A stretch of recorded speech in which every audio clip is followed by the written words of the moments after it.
Pinakakansela na ni Public Works and Highways Secretary Vince Dizon ang lisensya hindi lamang ng mga kontraktor na sangkot sa flood control scandal, kundi iba pang licensed professionals gaya ng mga accountant.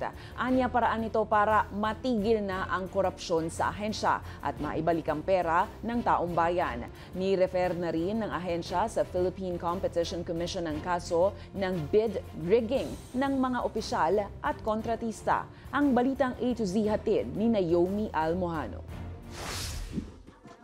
Ipinakakansela na ng Department of Public Works and Highways sa Philippine Regulation Committee ang lisensya ng lahat ng engineers at licensed professionals na sangkot sa anomalya sa infrastructure projects sa bansa. Kabilang dito ang nasa 20 DPWH personnel na nauna na ring sinampahan ng kaso sa Office of the Ombudsman. Bukod sa mga engineer, pinare-revoke din ni Public Works Secretary Vince Dizon ang lisensya ng mga sangkot na accountants at architects. Kailangan may accountability, no? Hindi lang accountability ng mga contractor, pero accountability din ng mga professional officials and employees ng DPWH. Kasabwat sila sa pagnanakaw ng pera ng tao at kailangan managot sila doon. Kasama rin sa mga pinakakanselang lisensya ang Kinabulacan 1st District Engineer Henry Alcantara at Assistant Engineers JP Mendoza at Bryce Hernandez. Palagay ko dito sa nangyari to medyo mabigat to dahil sa taong bayan sila nagkasala, hindi lang naman ho sa PRC, di ba? Ayon sa PRC, ipoproseso nila sa lalong madaling panahon ng kanselasyon, lalo't komprehensibo ang mga isinumiting ebidensya ng DPWH.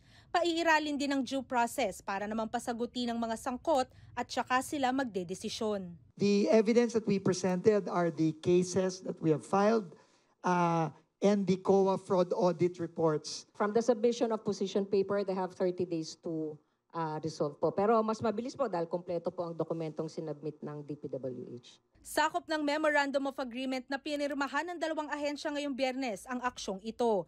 Layon din nilang mas patatagin pa ang palitan ng impormasyon, referral of administrative complaints at joint monitoring and coordination para sa investigasyon ng mga paglabag ng licensed professionals.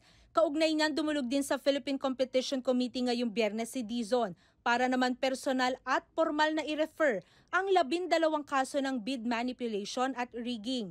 Ito'y para rin sa paghahain ng karampatang kaso.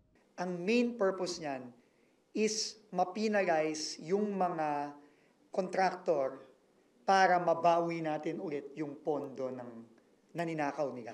Kabilang dito ang 5 kontratista at DPWH officials na sangkot sa flood control scandal sa Bulacan at Oriental Mindoro. Para sa Bulacan, Wawaw Builders, I'm Construction Corporation, Sims Construction Trading, St. Timothy Construction Corporation na pagmamay-ari ng mga diskaya at DPWH Bulacan 1st District Engineering Office. Habang sa Oriental Mindoro naman, Sunwest Incorporated ni Zaldico at mga opisyal ng DPWH Regional Office 4B. Sakaling mapatunayang guilty, tinatayang 110 hanggang 250 million pesos ang kanilang dapat bayaran kada offense. Habang posible namang pumalo sa tinatayang 300 bilyong piso ang penalty na babayaran ng mga diskaya. Dahil yan sa umano'y bid rigging nila sa mahigit 1,000 nilang proyekto mula 2016 hanggang ngayong taon. Para sa Balitang A to Z, Naomi Almohano.